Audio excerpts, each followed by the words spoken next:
Que le nom du Seigneur Jésus soit béni, soit élevé. Amen. Alléluia. Dans nos vies, dans nos cœurs, dans l'univers entier, que son nom soit glorifié. Il me tarde de voir sa venue. Alléluia. Vous vous rendez compte qu'au son de la dernière trompette, ceux qui sont prêts vont sentir quelque chose se passer là où ils sont, que ce soit dans les champs, que ce soit dans un lit, que ce soit la nuit, le jour. On va sentir une transformation se faire instantanément dans notre corps. Ça y est. En un instant, en un clin d'œil, nous serons changés au son de la dernière trompette. Ceux qui sont morts en Christ ressusciteront les premiers. Ensuite, nous, les vivants qui seront restés pour son avènement, nous serons tous changés en un instant. On va s'en rendre compte, hein? Quel merveilleux moment. Et puis, tous ensemble, nous allons traverser le plafond, enfin, selon l'endroit où nous serons, et nous allons aller à sa rencontre dans les airs. Donc, nous allons monter, et nos yeux vont se porter vers le haut, et dans les nuées, qui allons-nous voir? Le Seigneur Jésus, qui sera venu à notre rencontre. Vous vous rendez compte, le roi des rois? Alléluia. Bientôt, Seigneur. Dans la première épître de Pierre, au chapitre 1er,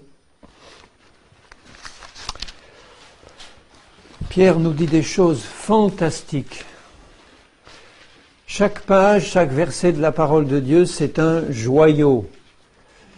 Vous savez ce que c'est un joyau? Un pur diamant. Bien plus qu'un pur diamant terrestre. Quand vous prenez un diamant, vous le mettez sous la bonne lumière, vous le tournez, il y a constamment un éclat nouveau qui apparaît selon l'angle dans lequel vous vous placez. Mais la parole de Dieu, c'est ça, c'est un joyau, et quand nous sommes à la lumière du Saint-Esprit, eh bien, quel que soit l'angle que nous prenons, il y a une lumière nouvelle qui vient, qui frappe notre cœur et qui nous illumine. Alors, dans cette première épître de Pierre, qui est la parole du Seigneur pour nous, Pierre dit ceci: « Pierre, apôtre de Jésus-Christ, à ceux qui sont étrangers et dispersés, dans le Pont, la Galatie, la Cappadoce, l'Asie, la Bithynie, et qui sont élus selon la prescience de Dieu le Père. » Prescience, ça veut dire la connaissance d'avance, qu'il a connue d'avance. Par la sanctification de l'Esprit, afin qu'ils deviennent obéissants et qu'ils participent à l'aspersion du sang de Jésus-Christ, que la grâce et la paix vous soient multipliées. Il y a des choses extrêmement profondes et importantes dans ce court passage. Alors je le relis, puis on va un peu le décortiquer ensemble, parce que derrière l'apparence simple des mots, il y a une réalité fantastique. Il dit, ceux qui sont étrangers et dispersés, et qui sont élus, ça veut dire qui sont choisis, selon la préscience, la préconnaissance de Dieu le Père. Ça me rappelle un autre passage de Paul, où il est dit qu'il a prédestiné ceux qu'il a connus d'avance.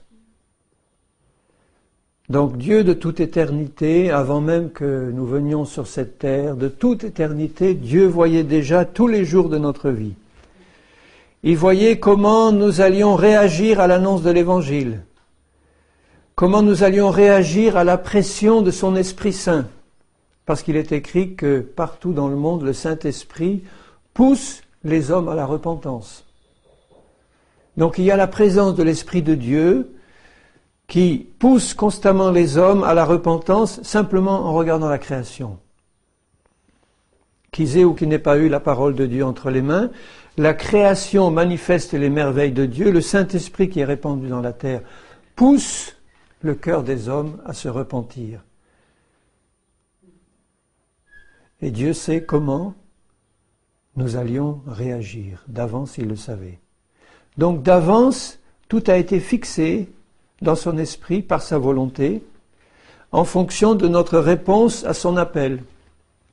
Dieu veut que tous les hommes soient sauvés, et en fonction de la réponse de notre cœur à la pression de son esprit, à la révélation de sa création et à la révélation de sa parole, il voit d'avance comment nous allons réagir.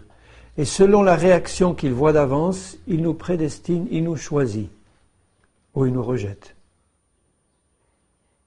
Donc c'était déjà déterminé de toute éternité. Pour Dieu, le temps n'existe pas. Donc Dieu a tout prédestiné d'avance, en fonction d'un libre choix que nous allions faire des milliers d'années après, à la réponse de l'Évangile.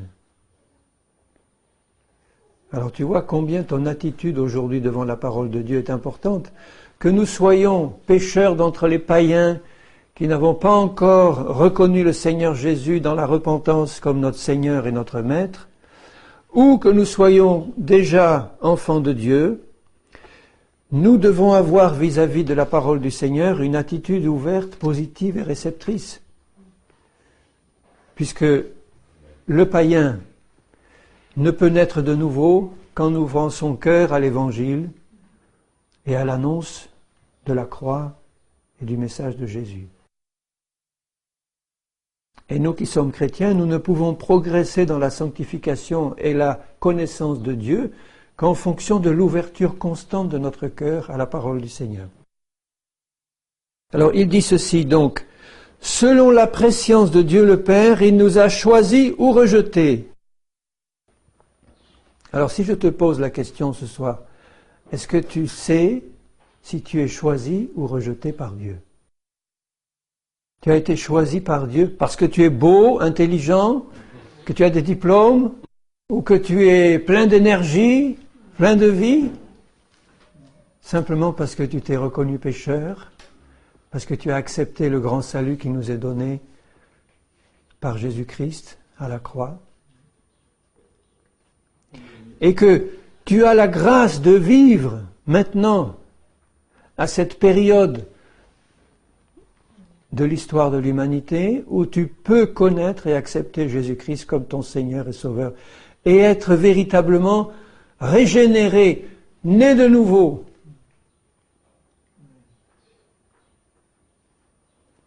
C'est une situation spéciale pour l'Église. La régénération, le baptême du Saint-Esprit, la plénitude de Dieu dans nos vies, il n'y a que l'Église qui peut connaître ça. Avant Jésus-Christ, l'Église n'existait pas. Et après la venue de Jésus-Christ dans les airs, pour chercher son épouse, l'Église sera partie avec lui. Donc, avant la venue de Jésus-Christ et avant la Pentecôte et avant l'établissement de l'Église, l'Église n'existait pas. Et pourtant, il y en a eu qui sont sauvés, beaucoup. Ils faisaient partie de l'ancienne dispensation, de l'ancienne alliance. Ils n'avaient pas tous les privilèges que nous avons, nous, de la régénération de l'esprit pour faire partie de l'épouse de Christ. C'est une grâce qui nous était réservée à nous. Merci Seigneur pour cette grâce. Donc il nous a choisis selon sa préconnaissance. Il nous a choisis par la sanctification de l'Esprit.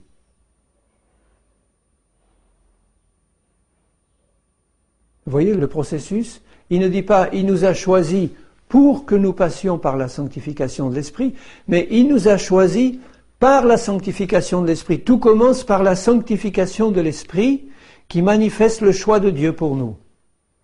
Donc Dieu nous voit d'avance, il voit quelle va être la réponse que nous donnons à l'Évangile.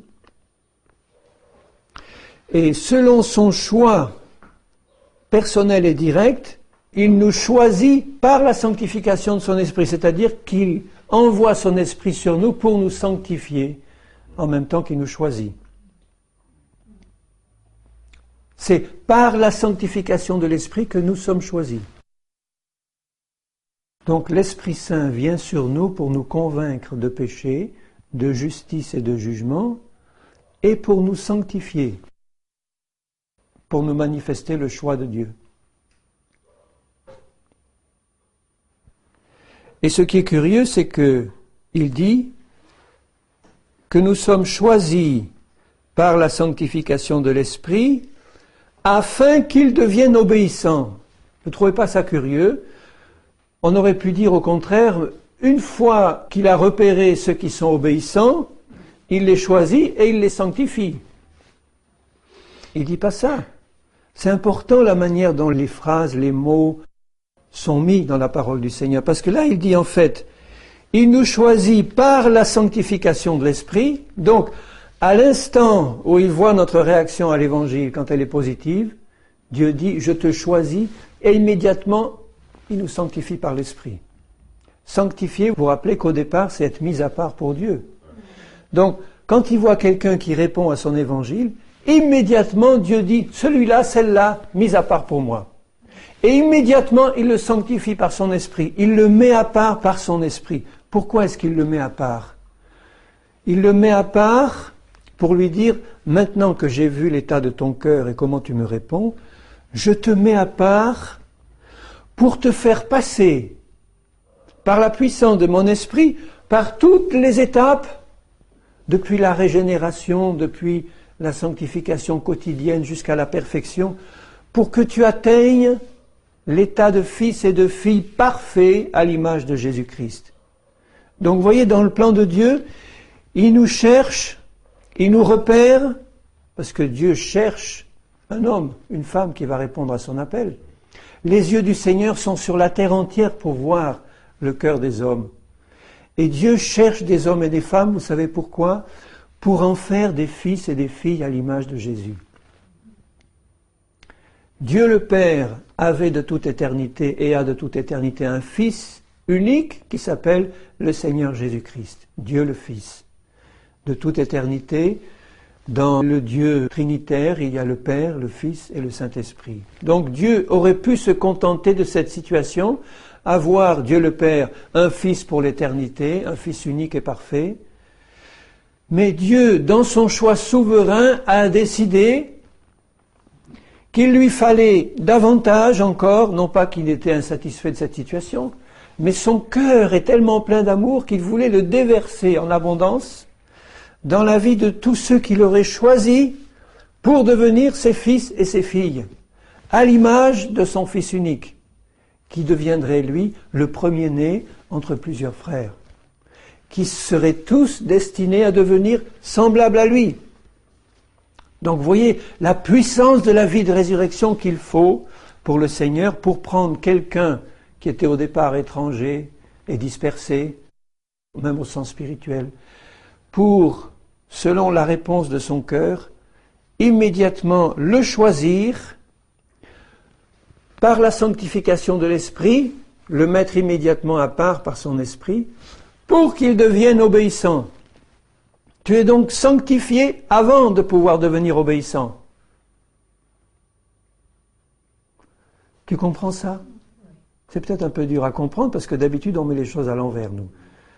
Nous on dit, il faut être d'abord obéissant et après on est sanctifié. Non, là c'est clair, selon la préscience de Dieu, par la sanctification de l'Esprit, afin qu'ils deviennent obéissants. Ça veut dire pour qu'ils deviennent obéissants comme conséquence de leur sanctification par l'Esprit. Donc tout dépend évidemment au départ de la réponse à la parole du Seigneur, parce que le Saint-Esprit qui pousse les hommes à la repentance ouvre nos oreilles au message de la croix et du Saint-Esprit pour qu'on se reconnaisse pécheurs, étrangers de Dieu, etc.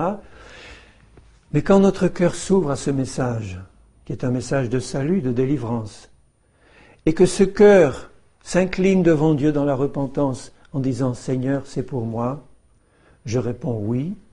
Immédiatement, Dieu le Père te choisit, te sanctifie par l'Esprit, c'est-à-dire te met à part dans le troupeau des élus, pour lui, pour que tu puisses devenir obéissant. Donc tu ne peux pas devenir obéissant si tu n'es pas sanctifié par l'Esprit d'abord. Étant sanctifié par l'Esprit, c'est-à-dire mis à part par Dieu pour devenir un jour semblable à l'image de Jésus, tu vas passer par la puissance de Dieu par tout le processus qui commence par la régénération, la nouvelle naissance, Dieu te dit, je t'ai mis à part.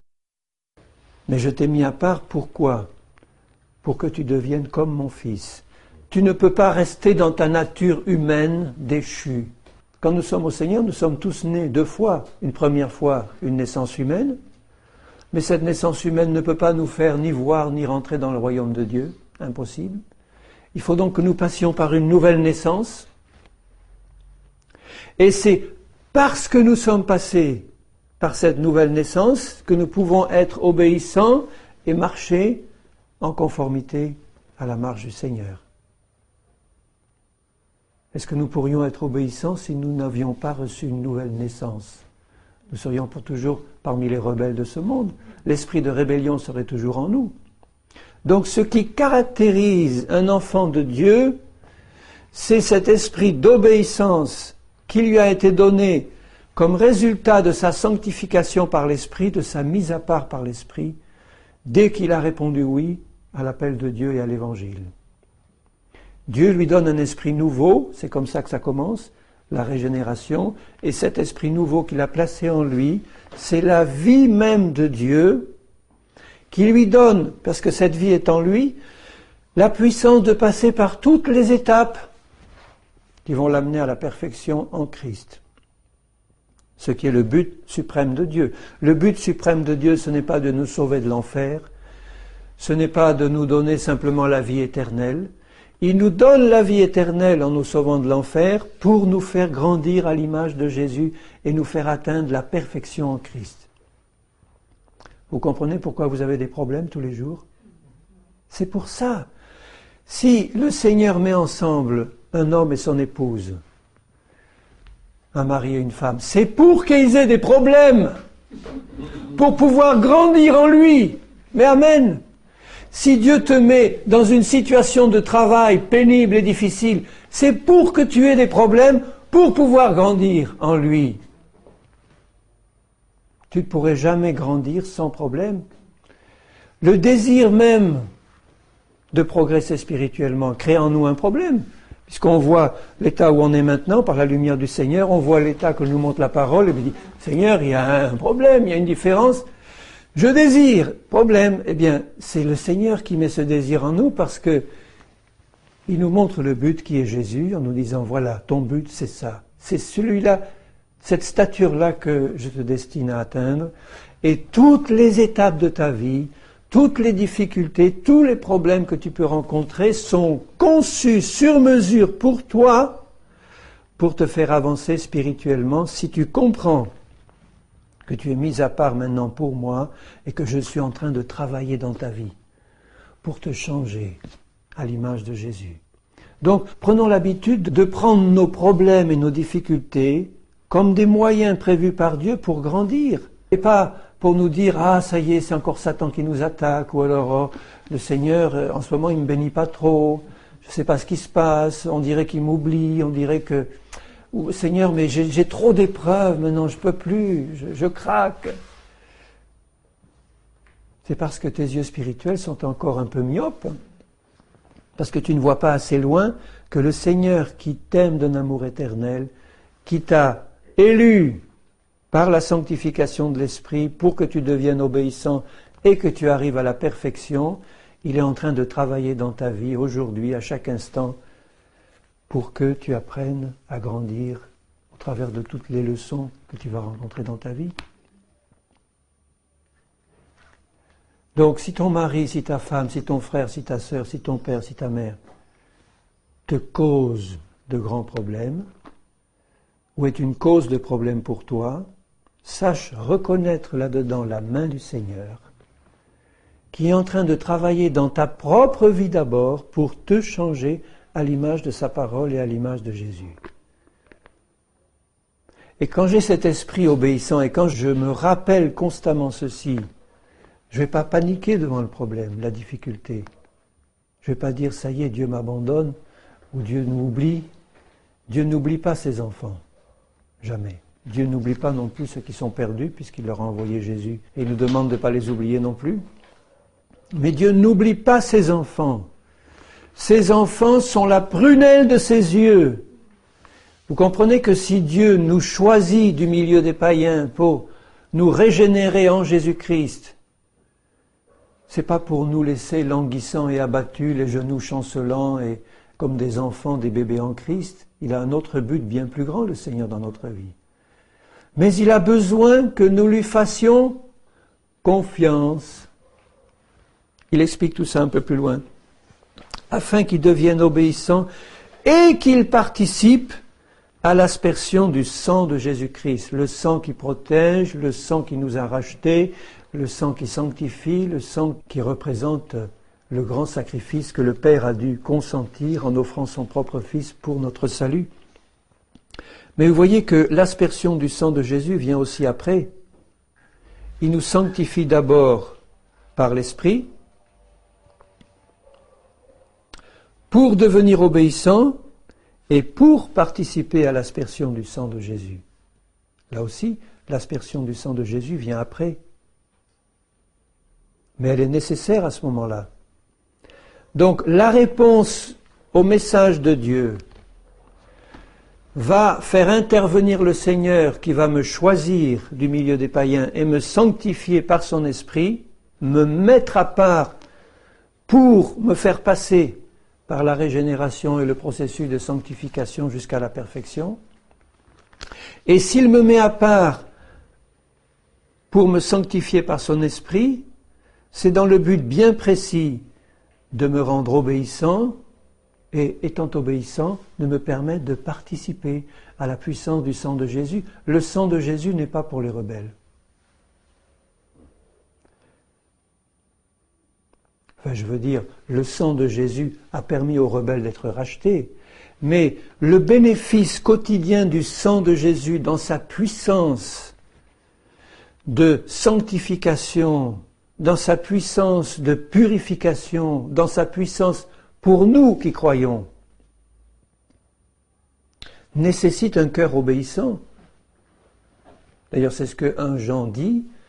Il dit, si nous confessons nos péchés, il ne parle pas à des païens, il parle à des chrétiens. Eh bien, il est juste, il est puissant pour nous purifier de toute iniquité. Nous sommes mutuellement en communion et le sang de Jésus-Christ nous purifie en permanence de tout péché. Dans ce processus de sanctification, vous voyez, le sang de Jésus n'est pas simplement le prix du rachat au départ de nos âmes, mais il inclut l'ensemble du processus de sanctification jusqu'à la perfection. Et ce sang de Jésus nous sera en permanence nécessaire pour nous purifier de toute iniquité pendant tout le processus de purification, de sanctification de notre vie chrétienne. Mais pour ça, il faut que nous ayons un cœur obéissant. Le fait même de se repentir prouve qu'on a un cœur obéissant. On se plie devant le Seigneur en disant « Seigneur, ton Esprit Saint m'a montré quelque chose. J'ai besoin du sang de Jésus-Christ pour être purifié et pour pouvoir continuer ma marche dans cette progression vers la perfection. » Donc pour bénéficier de l'aspersion du sang qui sanctifie, qui purifie, j'ai besoin d'avoir un cœur obéissant. Et pour avoir un cœur obéissant, il faut que j'ai été mis à part par Dieu, par la sanctification de l'Esprit, parce que j'ai répondu oui à son appel. Tu vois que quand tu as répondu oui de tout ton cœur à l'appel de Dieu, que tu le saches ou non, mais le Seigneur s'arrange pour te le révéler rapidement dans le cours du processus de ta marche spirituelle, quand tu as répondu oui à l'appel de Dieu, que tu le saches ou non, tu es engagé dans un processus que Dieu veut irréversible. Dieu n'a pas envie de te voir revenir en arrière pour te perdre. Nous ne sommes pas de ceux qui se retirent pour se perdre. Donc on ne pourrait se retirer pour se perdre que si on perdait la foi et si on laissait tomber le Seigneur et sa parole pour revenir au rudiment du monde et de son esprit. Mais à partir du moment où notre cœur a été touché par le Seigneur et par son œuvre à la croix, nous ne désirons qu'une chose, c'est aboutir au but. Jésus-Christ. Le but, c'est lui. Le but, c'est pas une théorie, le but, c'est pas une doctrine, le but, c'est pas un pays ou une ville, Le but, c'est le Seigneur Jésus-Christ lui-même qui veut être tout en tous et se manifester pleinement dans ma vie pour me rendre participant de la nature divine et pour que je sois rempli jusqu'à toute la plénitude de Dieu, comme Jésus-Christ l'est. Ça ne veut pas dire que je vais devenir Dieu, comme certaines sectes chrétiennes le disent, mais je vais devenir participant de la nature divine dans sa plénitude, à l'image de mon grand frère céleste, Jésus-Christ, mon Seigneur et mon Maître, qui par sa présence en moi, par son esprit en moi, si je reste obéissant, si je garde donc les dispositions ouvertes de mon cœur dès le départ, eh bien la présence du Saint-Esprit en moi va me conduire jusqu'au port désiré. Et toutes les épreuves que tu peux traverser concourent à cela. Tout concourt au bien de ceux qui aiment Dieu. Tout. Que la grâce et la paix vous soient multipliées. Béni soit Dieu le Père de notre Seigneur Jésus-Christ, qui, selon sa grande miséricorde, nous a régénérés, fait naître de nouveau. Tu sais que tu as en toi, au fond de toi, dans ton cœur, dans tes entrailles, une nouvelle vie qui vient d'en haut. Tu es passé par une nouvelle naissance. C'est ça qui compte. N'oubliez jamais ça, bien-aimés, quand nous évangélisons. Le but, c'est d'amener des âmes à la nouvelle naissance en Christ. C'est pas de les amener dans une église, c'est pas de les amener dans une dénomination, c'est pas de leur farcir la tête de versets bibliques qu'ils vont bien apprendre. C'est pas ça qui intéresse le Seigneur. Il veut pas faire de nous des gens religieux. Il y en a assez dans les religions chrétiennes de gens religieux. Dieu seul connaît ceux qui sont passés par la nouvelle naissance. Ceux-là seuls arriveront au but. Donc ne perdons jamais de vue que quand nous annonçons la parole, c'est pour amener des âmes au Seigneur pour qu'ils passent par une nouvelle naissance. Pas qu'ils disent oui, oh oui, je crois en Jésus, oui, oui, je crois ce que tu dis, oui, mais c'est pas là une foi qui sauve, parce que la parole qui a été annoncée n'a pas touché profondément leur cœur, comme le jour de la Pentecôte, et ils n'ont pas crié, mais alors, dis-moi ce que je dois faire. Qu'est-ce que je dois faire? Repens-toi, sois baptisé au nom du Seigneur Jésus pour le pardon de tes péchés, et tu recevras le Saint-Esprit, car le don est pour toi. Qui nous a régénérés pour une espérance vivante. Quand tu es régénéré, tu es constamment rempli d'une espérance vivante. Même si tu désespères de la vie, comme Paul quelquefois il l'a écrit, et nous désespérions de rester en vie, ça veut dire qu'il était tellement pressé, il était tellement torturé, il était tellement opprimé par les oppositions et par l'ennemi et toutes les puissances qui l'oppressaient, qu'il se disait c'est peut-être la mort qui est là. Je sais que j'ai la résurrection qui viendra, mais après tout, si je suis mis à mort pour Christ, c'est peut-être le moment. Il désespérait de conserver la vie, mais il était rempli d'une espérance vivante. Cette espérance vivante, c'est notre présence éternelle dans la Nouvelle Jérusalem, dans la présence du Seigneur Jésus, et dès maintenant ici-bas, sa vie en nous qui, jour et nuit, travaille à nous transformer à l'image de Jésus. Si la parole vivante de Dieu est dans ton cœur comme une semence de vie, que tu dormes ou que tu veilles, elle travaille et elle grandit. Elle est en toi la vie de Jésus, si tu es né de nouveau. L'important, c'est d'être né de nouveau. Et étant né de nouveau, de garder cette ouverture à la parole du Seigneur, constamment cette ouverture, cette humble ouverture à la parole de Dieu, pour qu'elle puisse nous transformer à l'image de Jésus, que nous veillons, que nous dormions. Et le Seigneur le fera. C'est pas ton travail, ça. Tu vas pas stresser en disant, bon, il me faut tant d'heures de prière, il me faut tant de réunions par semaine, il me faut ci, il me faut ça, sinon je ne vais pas grandir. Non, la vie de Dieu en toi va constamment te faire grandir et te montrer ce que tu dois faire en Christ si tu gardes un cœur attaché au Seigneur Jésus. Le Saint-Esprit te montrera.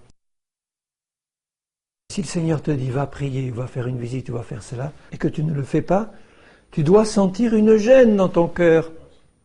Tu dois sentir un manque de paix, quelque chose qui ne va pas. Ben, c'est l'appel du Seigneur à dire, Seigneur, pardonne-moi, que le sang de Jésus me lave. Je me remets, Seigneur, sur les rails et je continue ma marche avec toi. Continue à me transformer. Dieu continue à transformer constamment des cœurs obéissants. Un cœur obéissant, ce n'est pas un cœur parfait. Un cœur obéissant, c'est un cœur qui veut la perfection et qui écoute la voix du Seigneur. Il nous a régénérés pour une espérance vivante. Donc s'il t'a fait naître de nouveau, c'est pour placer en toi cette espérance vivante, cette espérance qu'un jour tu seras comme Jésus, et dans l'éternité, dans la Jérusalem céleste, comme Jésus en sa présence. Alors, il t'a régénéré par la résurrection de Jésus-Christ. Tu te rends compte un peu de ça? Réfléchis un moment. Quand Jésus-Christ est ressuscité, il y a combien d'années? Presque 2000 ans. Au moment où Jésus-Christ est ressuscité, alors que tu n'existais pas encore, Dieu t'avait régénéré. D'avance, puisqu'il connaît tout d'avance. Il voyait d'avance chacun de nous, ceux qui allaient répondre à son appel à l'Évangile.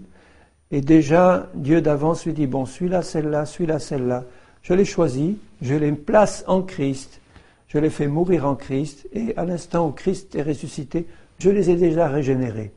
Donc notre régénération était déjà accomplie, prête à être manifestée, et à l'instant où nous sommes venus au monde, nous étions déjà destinés à la régénération, elle était déjà prête pour nous. Et à l'instant, prévu de toute éternité par Dieu, quand l'annonce de l'Évangile a touché profondément nos cœurs, cette régénération qui était accomplie déjà par Christ en nous, nous a été donnée, acquise et s'est manifestée dans nos vies. Il nous a régénérés par la résurrection de Jésus-Christ d'entre les morts. Ce n'est pas une réalité merveilleuse qui te console dans toutes tes afflictions? Il t'a fait naître à sa vie. Il t'a fait naître à sa vie. Tu es devenu participant de la vie de Dieu. Si tu es né de nouveau, es-tu né de nouveau? Peux-tu répondre oui, sans l'ombre d'une hésitation? Oui, je suis né de nouveau. Si tu hésites à répondre oui, c'est que ou bien tu ne l'es pas, ou bien tu as vraiment un problème d'incrédulité ou de manque de connaissance de la parole de Dieu, car il est dit, ceux qui croient en Jésus-Christ ont la vie éternelle. Ceux qui croient à la doctrine de Christ, c'est-à-dire au vrai Jésus, au véritable évangile, par le véritable Saint-Esprit, ont la vie éternelle. Déjà, ils ont été régénérés. Croire en Jésus-Christ, c'est pas dire oui, je crois que Jésus est vivant. Non, c'est croire à toute la doctrine de Christ.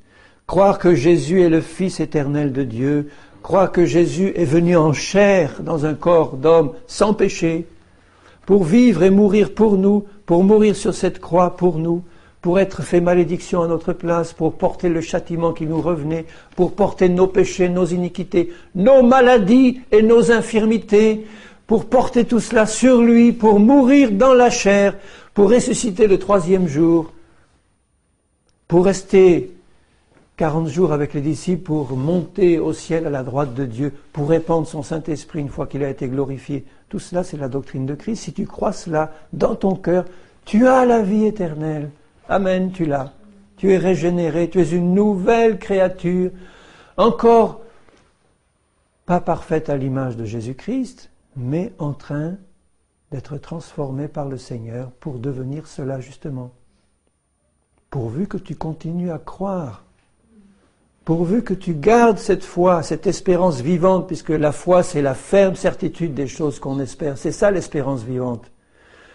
Tu vois Jésus par la foi, tu ne l'as pas encore vu de tes yeux, mais tu sais qu'il est vivant, tu le connais d'après la parole, Tu peux connaître par son esprit un avant-goût de sa pleine révélation, qui il est, puisque la vie éternelle, c'est qu'il te connaisse, toi, et celui que tu as envoyé. Donc tu commences à connaître Jésus-Christ, et ce que tu connais de lui te donne envie d'en connaître davantage, et tu sais qu'en connaissant Jésus-Christ, tu as la vie éternelle, connaître au sens biblique, tu as la vie éternelle maintenant, et tu es destiné à être semblable à Jésus, et c'est ce qu'il est en train de faire dans ta vie maintenant. Alors, tu peux te lamenter parce que tu n'es pas encore parfait ou parfaite à l'image de Jésus, mais ne te lamente pas trop dans le mauvais sens du terme, dans le sens de l'incrédulité, dans le sens de l'apitoiement sur toi. Lamente-toi de tes péchés, reçois le plein pardon et repars dans cette espérance vivante que Dieu est en train de travailler en toi pour te transformer, qu'il en a la volonté, qu'il en a la puissance et que c'est ce qu'il est en train de faire en toi, en moi. En nous qui croyons. Si tu es incrédule, si tu es dans l'incrédulité, si tu dis je suis un bon à rien, je suis rien du tout, Dieu n'arrivera jamais à rien avec moi, bon ça suffit, j'ai essayé, je suis tombé, j'ai pas pu, bon. Ce sont des paroles d'incrédulité. Tel que tu es, tu vas au Seigneur, il en a transformé des millions avant toi, pourquoi pas toi? Si tu crois, si tu restes dans la foi au Fils de Dieu, à son amour pour toi, à sa volonté de te changer, il le fera. Pourquoi est-ce que tu ne croirais pas en lui? N'est-il pas le Tout-Puissant? N'a-t-il pas fait des promesses? N'a-t-il pas dit, eh bien moi, ma volonté, c'est de te transformer à mon image? Est-ce qu'il n'a pas dit tout ça? Pourquoi est-ce que tu ne le prendrais pas pour toi, une bonne fois pour toutes, en disant, Seigneur, je le prends pour moi? Ce but que tu as dans ton cœur, de me rendre parfait à l'image de Jésus, c'est le mien maintenant. Il n'y a que ça qui compte. C'est ça qui m'intéresse. Rien d'autre ne m'intéresse. Évidemment, dans la vie, je vais tout faire comme pour toi, le mieux possible, mais ça ne prend pas mon cœur, ça ne m'intéresse pas au sens profond du terme. Je le fais parce qu'il faut le faire, je le fais parce que tu me demandes de le faire, mais ce qui m'intéresse, c'est de garder les yeux fixés sur Jésus pour être transformé à ton image, pour qu'il mette en lumière tout ce qui n'est pas encore conforme à ta volonté parfaite et qu'il me transforme par la foi en Jésus. Il est capable de le faire, tu sais. Par la résurrection de Jésus d'entre les morts, pour un héritage. Vous voyez, il nous a régénérés par la résurrection de Jésus, pour un héritage. Cet héritage, nous l'avons dans les cieux, qui ne se peut ni corrompre, ni souiller, ni flétrir, qui vous est réservé dans les cieux. Cet héritage qui nous est réservé dans les cieux, nous pouvons l'avoir dès maintenant par la foi, parce que Christ est mort déjà. Donc puisque le testateur est mort, nous sommes bénéficiaires déjà de l'héritage. Nous avons les arts de l'héritage. Nous n'avons pas encore tout l'héritage pleinement manifesté, mais nous l'avons. Et ce qui nous est réservé dans les cieux, nous ne le voyons pas encore, mais c'est inclus dans l'héritage. Nous sommes héritiers de Dieu, co-héritiers de Christ. Nous avons le ciel tout entier qui nous est donné par le Seigneur, la présence de Dieu, la Jérusalem céleste, la vie éternelle avec Jésus, semblable à lui. C'est notre héritage. C'est un don, un cadeau que Dieu le Père nous fait. Dans son cœur d'amour de Père, il veut nous transformer à l'image de Jésus, faire de nous des fils et des filles mûrs, remplis du Saint-Esprit. Un héritage qui ne se peut ni corrompre, ni souiller, ni flétrir. Si vous avez touché un gros héritage sur la terre, ça vous a peut-être réjoui, mais celui-là, il se corrompt, il se flétrit, vous ne l'emporterez pas au paradis. Si vous n'avez aucun héritage terrestre, mais vous en avez un bien meilleur dans les cieux, bien-aimés, dont vous pouvez jouir maintenant. Alors, cet héritage vous est réservé à vous qui, par la puissance de Dieu, êtes gardés par la foi pour le salut, prêt à être révélé dans les derniers temps. Alors vous voyez que cet héritage nous est réservé, mais uniquement à ceux qui sont gardés par la foi. Donc il faut que tu restes dans la foi qui t'est donnée par la puissance de Dieu. Cette puissance de Dieu nous garantit cet héritage. Par la foi, tu ne dois pas quitter la foi pour ce salut prêt à être manifesté. Donc nous sommes sauvés en espérance et nous sommes sauvés par la foi pour le salut qui est prêt à être manifesté bientôt, la plénitude de ce salut, où nous aurons une pleine garantie d'une pleine entrée dans un salut parfait. Nous y sommes dans le salut parfait de Dieu, mais tant que nous sommes sur cette terre, dans ce corps de chair, il nous est encore possible de quitter et de perdre la foi. Pourquoi est-ce que nous le ferions? Est-ce qu'on pourrait être assez insensé pour abandonner la foi en un Dieu si merveilleux, en un héritage si splendide, si merveilleux, que Dieu nous a révélé dans sa parole et par son esprit? Pourquoi est-ce que tu renoncerais à cet héritage-là? Il faudrait être insensé. Si ton oncle d'Amérique te lègue 50 milliards de dollars, et que tu dis, bon, ça ne m'intéresse pas, d'ailleurs, j'y crois même pas, mais notre Père céleste dans les cieux nous a réservé un héritage splendide en Jésus-Christ, prêt à être révélé dans les derniers temps, et nous y sommes. C'est le moment de garder la foi. Garde la foi jusqu'au bout. Quel que soit ton état spirituel présent, c'est pas vraiment ça qui compte pour le Seigneur. Ce qui compte, c'est que ton cœur soit attaché au Seigneur et à l'œuvre qu'il est en train de faire en toi. Et que tu gardes un cœur humble et obéissant. Et quand sa lumière t'éclaire, que tu courbes l'échine et que tu dises Amen. Dieu fera tout le reste. C'est là ce qui fait votre joie, quoique maintenant, puisqu'il le faut, vous soyez attristés pour un peu de temps par diverses épreuves, afin que l'épreuve de votre foi, plus précieuse que l'or périssable, qui cependant est éprouvé par le feu, ait pour résultat la louange, la gloire et l'honneur quand Jésus-Christ apparaîtra. Donc tu vois la nécessité de l'épreuve. Il le faut. C'est une nécessité spirituelle pour que ta foi soit éprouvée par le feu de l'épreuve, pour que tu en sortes pur, comme l'or éprouvé par le feu. N'importe quel joaillier vous le dira, de l'or doit passer par le feu pour être éprouvé. Et il envoie le chalumeau, et ça fond, à haute température, et toutes les impuretés viennent à la surface, et là, un coup de flamme, et les impuretés partent. Et puis, le joaillier qui a purifié l'or au feu, il regarde l'or fondu, il se voit comme dans un miroir parfait. Mais c'est ça l'image de notre purification par le feu de l'épreuve. On devient pur comme l'or, et l'image de Jésus peut se refléter en nous sans aucune impureté. L'image du divin joaillier. Et cela aura pour résultat la louange, la gloire et l'honneur, à la fois pour nous et pour Dieu, quand Jésus-Christ apparaîtra. Lui que vous aimez sans l'avoir vu, tu l'aimes le Seigneur sans l'avoir vu. Heureux ceux qui ont vu et qui ont cru, mais bienheureux ceux qui ont cru et qui n'ont pas encore vu. Nous le verrons. En qui vous croyez sans le voir encore, vous réjouissant d'une joie ineffable et glorieuse, parce que vous obtiendrez, il parle au futur, nous l'avons par la foi, le salut de nos âmes, mais nous devons persévérer par la foi jusqu'au bout pour l'obtenir pleinement. Vous obtiendrez le salut de vos âmes pour prix de votre foi. Si ça ne devait pas être confirmé jusqu'au bout par notre foi jusqu'à la fin, il ne dirait pas ça au futur. Il dirait, vous l'avez déjà le prix de votre foi, donc ce n'est pas la peine de vous faire de soucis.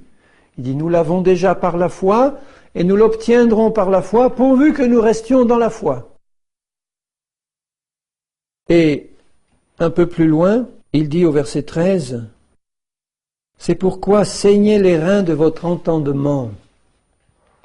Ça veut dire quoi ça? Notre entendement, c'est notre compréhension spirituelle. Les reins, c'est le siège de la force.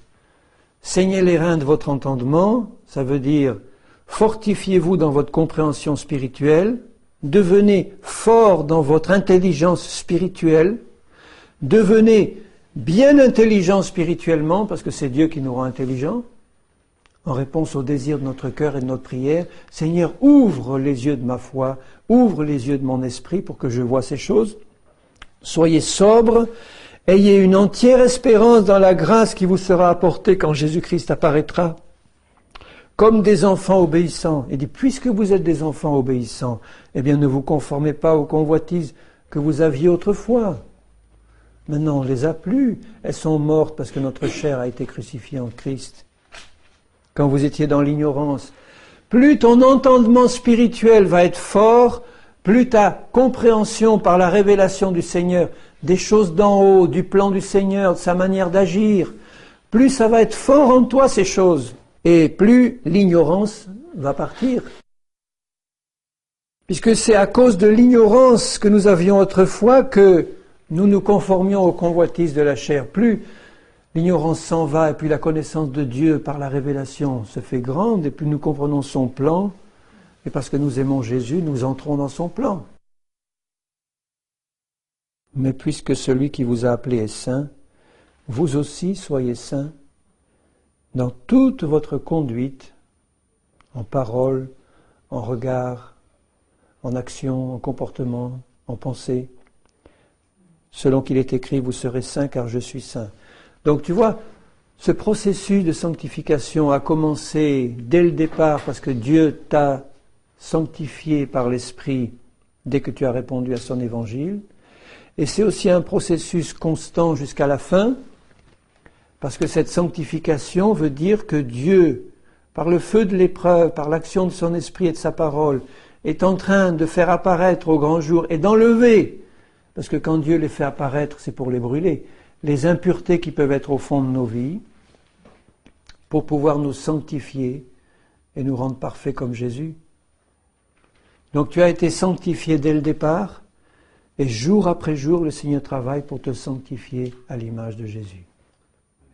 C'est ça qu'il est en train de faire, jusqu'à la perfection finale.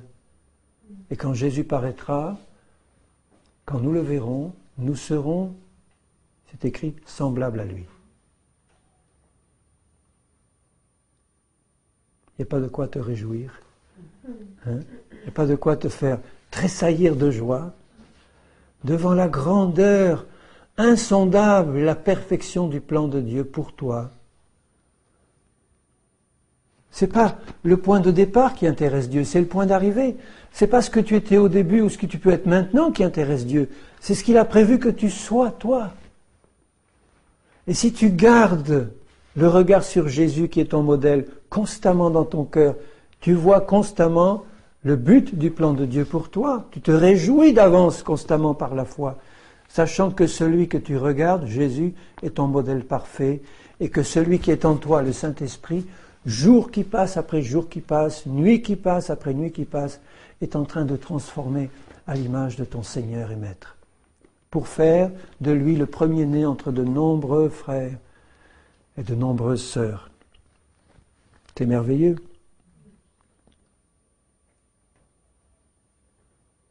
Et c'est pour ça qu'il dit, au verset 17, deuxième partie, « Conduisez-vous avec crainte pendant le temps de votre pèlerinage, sachant que ce n'est pas par des choses périssables, par de l'argent ou de l'or que vous avez été rachetés.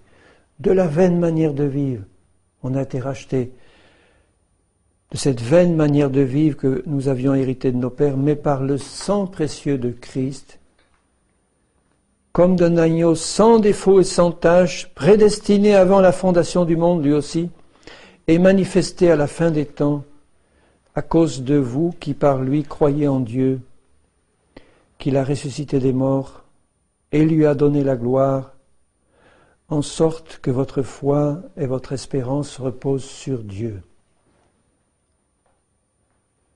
Tout par Jésus, tout pour lui, tout pour sa gloire. Et il termine en disant, ayant purifié vos âmes en obéissant à la vérité. Au début, il disait que le Seigneur nous avait élus par la sanctification de l'Esprit pour qu'on devienne obéissants. Vous vous rappelez? Et maintenant, il dit, en étant obéissants par l'Esprit, nous purifions nos âmes. Donc si le Seigneur change nos cœurs pour nous rendre capables d'être obéissants, c'est parce qu'il veut purifier nos âmes, notre vie entière en fait, pour aboutir à un amour fraternel sincère. Donc l'amour fraternel entre nous, s'il n'est pas pur, a besoin d'être transformé par une plus grande obéissance de notre part.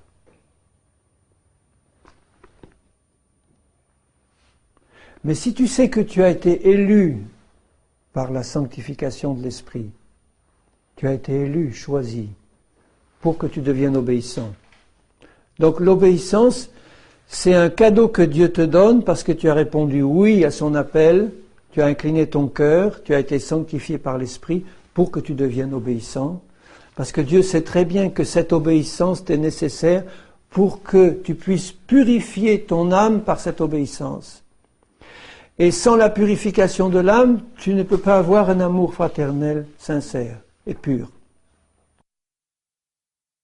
Un amour pour tous ceux qui nous entourent, un amour pour ton mari, ta femme, pour tous ceux qui t'entourent, qui soit vraiment un amour pur. Voyez le rapport entre la rébellion et l'impureté de l'amour, entre l'obéissance et la pureté de l'amour. Si tu es un enfant de Dieu désobéissant, bon, c'est sûr que ton Père Céleste ne va pas t'abandonner comme ça, tu vas être châtié pour te rendre participant à sa sainteté, donc te faire comprendre que tu dois être obéissant, parce que c'est un cadeau qui t'est donné par Dieu. Dieu t'a retiré du monde pour t'enlever l'esprit de rébellion qui est dans le monde, pour faire de toi, par la vie qu'il t'a donnée, un enfant obéissant. Si tu as en toi l'esprit du Seigneur, tu ne peux plus pratiquer le péché.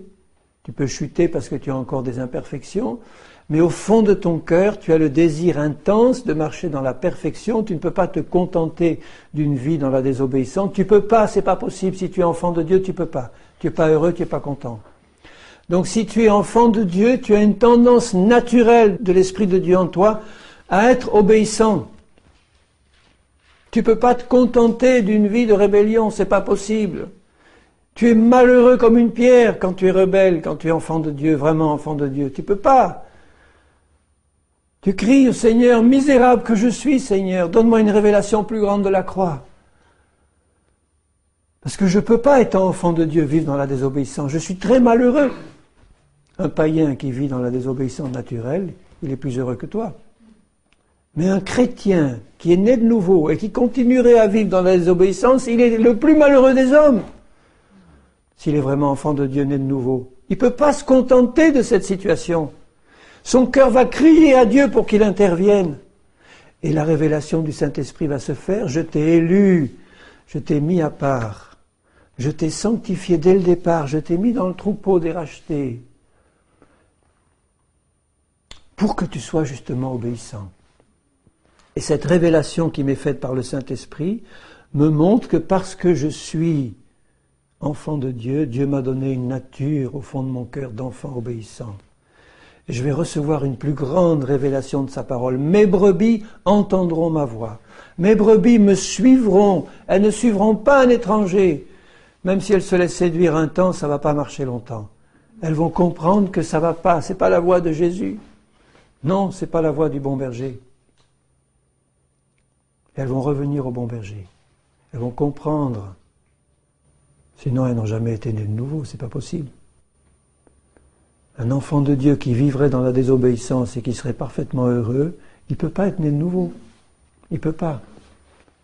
Ou alors il endurcit sa conscience à force de désobéissance et maintenant il risque d'être définitivement perdu parce que c'est l'endurcissement que Dieu donne. Mais un enfant du Seigneur qui aime son Jésus, son Sauveur, a par nature un cœur obéissant. qui désire marcher dans l'obéissance, qui ne peut pas se contenter d'une vie de rébellion. C'est pas possible. Donc, le Seigneur va lui faire comprendre que, justement parce qu'il est né de nouveau, Dieu lui a donné un cœur d'enfant, de brebis, obéissant. Il va recevoir une plus grande révélation de sa parole. Et il va y entrer, parce qu'il est un enfant obéissant. Il va y entrer. S'il chute, le Seigneur s'arrangera pour lui faire comprendre, pour le châtier. Mais en tout cas, ça va concourir à une plus grande ouverture de son esprit pour mieux comprendre les voies de Dieu. Et entrer dans quelque chose de plus grand parce qu'on le désire dans le fond du cœur. On ne peut pas se contenter du surplace spirituel quand on est enfant de Dieu. Il y a un plan tellement grand que Dieu pousse derrière nous pour nous faire atteindre ce plan. On ne peut pas se contenter de dormir spirituellement, d'avoir une vie spirituelle nulle, de surplace spirituelle. On ne peut pas se contenter de ça quand on est enfant de Dieu. Ou alors on ne l'est pas. Mais on désire autre chose. On désire plus de la vie du Seigneur. On dit, Seigneur, je veux plus de ta vie, de ta révélation. Et je te fais confiance parce que tu vas répondre à ce cri de mon cœur. Tu vas me révéler des plus grandes choses. Invoque-moi et je te répondrai. Je te révélerai des choses cachées. Je le ferai. C'est le désir du cœur du Père. Donc ça doit nous encourager dans la foi, toutes ces choses. De savoir qu'on a un Père qui nous aide, qui a tout prévu pour nous faire réussir, pourvu qu'on ait ce cœur d'enfant ouvert, humble et obéissant, qui nous a été donné par la sanctification par l'Esprit. Et étant obéissants, nous atteignons cette pureté de l'âme qui nous permet d'avoir un amour fraternel sincère. Aimez-vous ardemment les uns les autres de tout votre cœur, puisque vous avez été régénérés. Pour lui, c'est une évidence. Puisque vous avez été régénérés, vous êtes enfant obéissant, eh bien, votre obéissance va permettre au Seigneur de purifier votre âme et d'aboutir à un amour fraternel sincère. C'est tellement simple. Non, vous ne trouvez pas? Quand on lit ça, c'est merveilleux. Puisque vous avez été régénérés par une semence incorruptible, la pure parole de Dieu, vivante et permanente, la parole du Seigneur demeure éternellement. Et cette parole est celle qui vous a été annoncée par l'Évangile du Seigneur Jésus-Christ. Si tu gardes la foi en Jésus, avec un cœur bien disposé, à recevoir les leçons du Seigneur, à ne pas murmurer dans l'épreuve, à rester calme et tranquille, à rester dans la confiance, la foi c'est la confiance en ce que tu connais de Dieu, pour en avoir davantage de lui, il va répondre à cette confiance, il se révélera à toi, il te révélera sa volonté pour ta vie. Amen. Clairement, clair et net. Et cette confiance qui va te révéler toutes choses pour ta vie. Seigneur, qu'est-ce que je dois faire? Est-ce que je dois me lancer dans ci ou pas dans ça? Je dis, occupe-toi, dit le Seigneur, de regarder à moi. Chaque jour suffit sa peine. Demain, je te dirai ce que tu dois faire. Aujourd'hui, si vraiment tu es à ta place, tu es tranquille. Demain, j'ai un plan pour toi. Demain matin, tu verras, je te parlerai. Pour la journée de demain. Seigneur, j'aimerais quand même savoir dans les 2-3 mois pour mon planning. T'occupe pas de ton planning. C'est moi qui le fais, dit le Seigneur. Je planifie ta vie. Je te demande d'être fidèle. Et chaque jour qui passe, je te révélerai ce que tu dois faire. Amen. Merci Seigneur. Jusqu'au but. Je vais juste, en finissant, mettre encore un peu l'accent sur la nécessité de la souffrance et de l'épreuve. D'ailleurs, dans le même épître, il dit ainsi, puisque Christ a souffert dans la chair, armez-vous de la même pensée, etc. Et c'est là aussi où il dit que nous devons apprendre à ne pas répondre à celui qui nous frappe ou à l'ennemi, et que nous devons faire comme Jésus, qui maltraitait, injuriait, ne rendait pas d'injures, restait calme et tranquille, se confiant en son Père et priant pour ses ennemis. Parce que le Seigneur avait une claire conscience du plan de son Père pour lui. Donc il a méprisé, en vue de la joie qui lui était offerte, il a passé au travers de toutes ces épreuves épouvantables, de ces tortures et de la croix, parce qu'il savait ce qu'il y avait derrière. C'était ce qu'il y avait derrière qui soutenait en permanence sa foi. Il nous demande de faire pareil. Donc quand l'épreuve vient pour toi, eh bien ne frétille pas, ne saute pas, ne fais pas l'incrédule, mais confie-toi en Dieu, il a un plan pour toi au travers de cette épreuve, et il t'en fera sortir vainqueur. Parce qu'il est dit qu'avec l'épreuve, il prépare toujours le moyen d'en sortir pour ceux qui lui font confiance. Et à ce moment-là, il révélera le plan qu'il avait derrière cette épreuve. Alléluia. Amen. Merci mon Père pour ton plan merveilleux, ce plan qui fait bondir mon cœur de joie, de savoir que tu m'as élu avant la fondation du monde, Seigneur, par la sanctification de l'Esprit, pour l'obéissance, pour purifier mon cœur, Seigneur, et pour que tu remplisses mon cœur d'amour et de cette espérance vivante d'être un jour semblable à Jésus par la puissance de ton Esprit en moi. Seigneur, bénis chacun de tes enfants, chacune de tes brebis. Fortifie-nous dans cette foi, Seigneur, que tu agis jour et nuit en nous pour accomplir ta volonté parfaite. Nous te faisons confiance, tu en es digne. Tu es digne, Seigneur, que nous te fassions confiance entière à 100%. Et c'est cette confiance qui te permettra d'agir à 100% aussi, comme tu le veux toi. Père, sois glorifié, sois béni, sois adoré, dans le nom de Jésus-Christ, notre Seigneur et Sauveur. Amen. Amen.